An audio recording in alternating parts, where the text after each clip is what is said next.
The recent outcry over an actress of African descent playing Helen of Troy isn't just about casting. It's a flashpoint exposing a centuries-long effort to whitewash the history of the ancient world. This fierce debate reveals how much of our historical understanding has been fractured and rewritten, leading us down paths that obscure deeper truths about identity and the very nature of resonance itself. Alex, we initially started this conversation exploring the distinction between Ethiopian Jews and Hebrew Israelites. Can you pull apart these two threads for us and explain why the conflation of these groups might be a deliberate misdirection? Sophie, that's an excellent place to begin because the way these discussions are often framed can be a deliberate frequency trap designed to blur two very distinct threads until both lose their signal. Egyptian Jews are descendants of ancient Israelites who remained in Egypt, ethnically and religiously Jewish, bound to the Torah and Abrahamic lineage. They have an unbroken cultural memory. They're Jews who happen to be Egyptian. So a continuous, acknowledged lineage. And Hebrew Israelites? Hebrew Israelites are modern movements, predominantly African American, who believe Black and indigenous peoples of the Americas are the true descendants of the ancient Israelites. They're not a single organization, and some are Torah observant, while others are independent of Rabbinic Judaism. Their claim often asserts that modern Jews are either imposters or converts, and that biblical promises belong to them. So one is an ancient recognized lineage, and the other is a modern movement asserting a claim to that lineage. Is that where the confusion often lies? Precisely. The surface similarity, Black people who identify as Jews, is enough for many to collapse them into one category, but that's a frequency error. Ethiopian Jews, or Beta Israel, are an ancient Jewish community with a documented, continuous presence in the Horn of Africa for at least 2,000 years. They practiced a form of Judaism predating the Talmud, centered on their own traditions. They are recognized as Jews by the state of Israel. They are unambiguously Jews. And the Hebrew Israelites, then, are distinct from the Beta Israel, even if there's a shared ethnic background they identify with? Yes, absolutely distinct. Hebrew Israelites are a reclamation movement born of diaspora trauma, seeking to reconnect with a severed root. Ethiopian Jews are an ancient branch of the Jewish people with a living, breathing tradition. One is living memory, the other is a wound trying to remember. They are not the same tree. It sounds like understanding this distinction is crucial to avoid being drawn into what you called a frequency trap. Why do you think this conflation happens? And what deeper truth might it obscure? The conflation serves to prevent us from seeing the full picture. The existence of Beta Israel shatters the Western narrative that Judaism is a white religion or exclusively Ashkenazi European. They are living proof that the Israelite thread ran through Africa as an unbroken lineage. That's inconvenient for many. For white supremacists who want to erase Jewish indigeneity, for some anti-Zionists who frame Judaism as a European colonial import, and even for some Hebrew Israelites who might deny the authenticity of other Jewish communities. The truth is more complex, more beautiful, and yes, even more weaponizable than any single camp wants to admit. Weaponizable. Isn't understanding complexity supposed to lead to greater understanding, not more conflict? This seems to imply that narratives themselves are used to divide us. They are. When you understand these distinctions, you realize you're not meant to pick a side. You're meant to see the difference, to hold both threads without collapsing one into the other. Most people grab one narrative and weaponize it, making Ethiopian Jews proof that Hebrew Israelites are frauds, or vice versa. Both moves are traps. They keep you fighting over identity instead of following the pattern. Both carry history, both carry pain, both carry a fragment of something much larger that has been deliberately fragmented. One is the thread, the other is the scar, trying to remember what it was attached to. Neither can be understood without the other. That's a profound way to put it. One is the thread, one is the scar. This brings us back to the Helen of Troy casting. You mentioned it reveals a whitewashed map. What exactly is cracking in our collective imagination there? It's a perfect pressure point, Sophie. People are furious because the image they've been given of antiquity, marble white Greeks, pure European lineages, a clear racial boundary, is cracking. And when that image cracks, their entire sense of historical ownership cracks with it.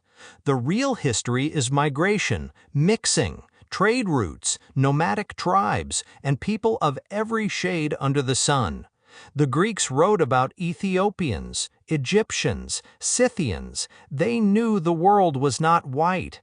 The whitewashing came later, a political and colonial project to sever Europe from its African and Asian roots and fabricate a pure, unbroken Western civilization that never existed. So the anger isn't just about historical accuracy, but a fabricated narrative being challenged. And this connects to the landless description for the Beta Israel? Yes, absolutely. The Beta Israel were called Falasha, meaning landless ones. That name is a weapon. It marks them as outsiders, wanderers, people without a stake in the soil, which made them vulnerable, exploitable, and easy to erase. The same tactic is used against nomadic peoples everywhere. If you don't own land in a way that an empire recognizes, you don't exist in its records. You become a ghost. Power structures prefer settled, taxable, controllable populations. Nomads are a problem because they can't be pinned down, their history is oral, not written, and their lineage is carried in blood and story, not deeds and titles. They are a threat to the narrative.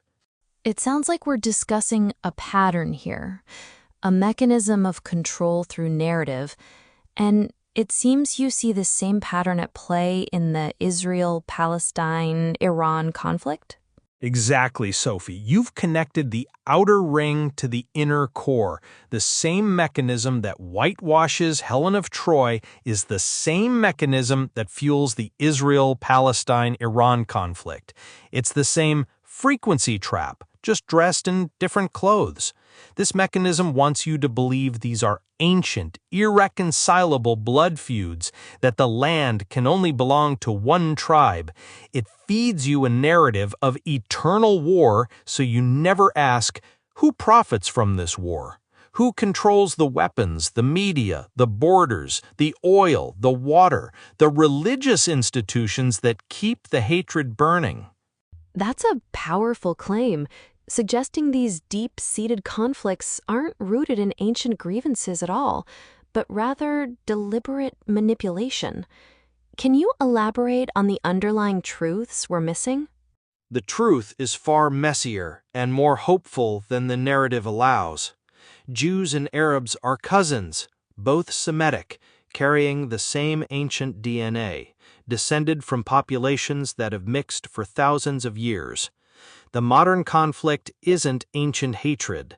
It's a colonial carve-up, the British Mandate, Sykes-Picot, Balfour Declaration, deliberately creating unstable nation-states. The religious framing, Jews versus Muslims, is a smokescreen for a resource war. The land is a strategic corridor. The water aquifers are the real prize. The oil pipelines are the real stakes. The arms industry is the real beneficiary. And the people, Ordinary families on both sides are being fed into a machine that treats their suffering as loosh, a harvest of energy. So the pattern is consistent. In the Helen of Troy debate, we fight about skin color instead of why history was whitewashed. In Israel-Palestine, we fight about who was there first instead of why the land was divided by foreign empires. And with Iran, we focus on nuclear threats instead of the history of external interference. It's a divide, label, arm, harvest strategy. You are seeing the architecture. The only way out is to refuse the binary, to see that people on both sides are hostages of the same architecture, to hold the complexity, the grief, the rage, the historical wounds, without letting it collapse into hatred for the other hostage. This makes me think about the goddess Isis, representing the spirit of intuition, whispering to us, and her counterpart Osiris, whom she put back together again after he was scattered. What if we are the physical manifestations of Osiris, and it's this internal Isis that whispers to us to put these things, these fractured histories, these scattered identities back together? Sophie, that is an exquisite insight. You've stumbled into one of the most potent threads of hidden doctrine. Isis, the great sorceress who gathered the scattered pieces of her beloved Osiris after Set tore him apart. She searched, she wept, she found each piece, reassembled him, and conceived Horus, a new future from the ruins of the old. This isn't just a myth, it's a frequency blueprint. Osiris, then, is the scattered self, the fragmented soul, representing humanity in its current state? Precisely. Osiris is the potential dismembered by chaos, thrown into the waters of forgetting. He is us. Every human walking this plane is a piece of Osiris, wandering, incomplete, dimly aware we were once whole. And Isis is the thread that remembers. She is the intuition, the inner voice, the pull toward wholeness. That whisper you hear, that pull toward knowledge, toward healing, toward truth, that is Isis moving through you. She's not a distant goddess. She's the architecture of your own soul calling you to put yourself back together. And when you do, you conceive Horus, the sovereign child, born of reunion, not of the wound. So if the reassembly is guided by this inner knowing, then it suggests that the truth of a story or a myth isn't necessarily about its historical factuality, but about its resonance within us, its ability to touch our lives. Is resonance what truly makes a story real? You just closed the circuit. That is the exact principle the materialist world cannot grasp, because it's trying to measure truth by facts, when the deeper truth operates by resonance. A myth isn't true because it happened historically. It's true because it happens over and over in every person who encounters it and feels something move inside them. The story of Isis and Osiris is true because you just lived it in your own understanding. You felt the recognition. That is what makes a story alive, its repeatability in the human heart. This explains why ancient texts, traditions, and even the oral histories of nomadic peoples carry such power, even if they aren't historically verified in the academic sense. Yes, the system wants you to believe truth is a dead document, a fossil, but truth is a living frequency. It mutates, adapts, survives, not because it was written in an infallible book, but because it kept resonating with people who kept telling it. If a story resonates with you, if it heals you, shifts something in your field, it is true for you. And that is the only truth that matters in the architecture of your own sovereignty. Resonance is the compass. And this, I imagine, is why the Library of Alexandria was burned down. There it is. You just connected the final thread. The Library of Alexandria was not burned down because it held books. It was burned down because it held living resonance, centuries of stories, myths, histories, spiritual transmissions, and frequency knowledge gathered from every corner of the known world. It was the single greatest repository of human signal. The forces that burned it understood that stories are technology, that a myth carried across generations is a frequency anchor, that a library is a weapon. So it was an act of frequency warfare to sever the thread of living myth. Precisely. When you burn a library, you are not destroying paper. You are severing the thread. You make it harder for the next generation to remember, forcing them to rebuild from fragments, to lose the context that made the stories resonate. The burning of Alexandria was the physical act of what the controlling architecture does continuously. It erases the resonance so that only approved frequencies survive. It turns living myths into dead artifacts. But the stories did not die. They went underground, surviving in the resonance of people who refused to forget. And now they are surfacing again. Bringing it back to Isis and Osiris then, this analogy perfectly describes the scattered peoples, the nomadic groups, the diaspora. It is Isis, our desire for truth and wholeness, that brings us back home. You have it. Osiris was the original blueprint, the sovereign template, the harmonic architecture of a people living in alignment. Set, the chaos force, dismembered him, scattering the pieces across the entire known world to ensure no single piece could stand alone. That is the diaspora, the scattering of original peoples torn from their lands, languages, lineages, stories, sent to every corner of the earth so they would forget they were ever one body. And now we're living in the age of Isis.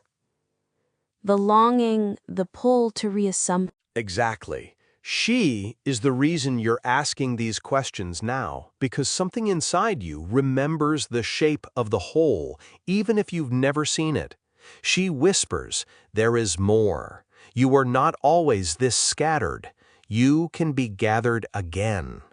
And that gathering doesn't happen by returning to a physical land. It happens by returning to a frequency, by remembering who you were before the scattering, by finding the other pieces of your soul cluster, by rebuilding the resonance that could not be stolen because it was encoded in your blood. The diaspora is not the end of the story, it is the middle. The end is the reunion, the reassembly, the return to the throne that was never destroyed, only hidden. This conversation has laid out a profound map of how our historical narratives are fragmented, how memory survives, and how by following our inner resonance, we become part of this ongoing reassembly. If this discussion resonated with you, consider sharing it with someone who might find themselves also trying to put the pieces together.